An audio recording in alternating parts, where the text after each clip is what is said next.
bertanya Ustadz, bagaimana hukumnya kalau misalnya mendaftar UMKM yang baru-baru ini, tapi pakai KTP saudara kita?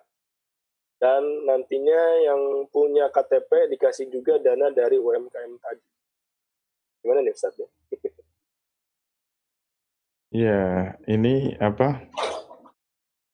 bertumpuk-tumpuk ya pertanyaannya. Jadi harus dilihat dulu kepentingan mengambil dana UMKM, dana bantuan. Mungkin ada dana bansos ya. Nah, itu harus dilihat syaratnya dulu, syaratnya. Kalau misalnya syaratnya itu harus punya perusahaan yang berbadan hukum. Misalnya CV, minimal CV.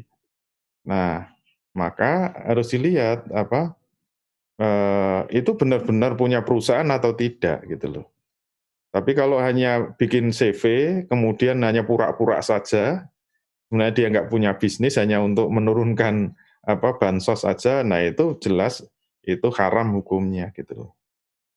Tetapi kalau memang dia itu punya usaha, tapi karena sebenarnya sirkahnya udah bener, kemudian dia harus membuat CV, tapi mungkin kurang, harus pinjam KTP, ya itu selama memang itu tidak ada unsur kebohongan bahwa dia memang benar-benar itu bisnisnya ada, ya itu sebenarnya hanya seperti tadi, pinjam KTP itu hanya syarat legalitas saja, itu sebenarnya hanya syarat administrasi. Yang sebenarnya tidak ada hubungannya dengan sah atau tidaknya sirkahnya itu, tapi itu hubungannya dengan sah atau tidaknya secara administrasi hukum Indonesia. Itu analoginya ya kayak bedanya orang menikah, itu sah tidaknya kan ditentukan ijab kabul. Kalau sudah ijab kabul ya sudah sah. Kalau rukunnya terpenuhi sah. Pertanyaannya kalau dia nggak punya akte nikah gimana?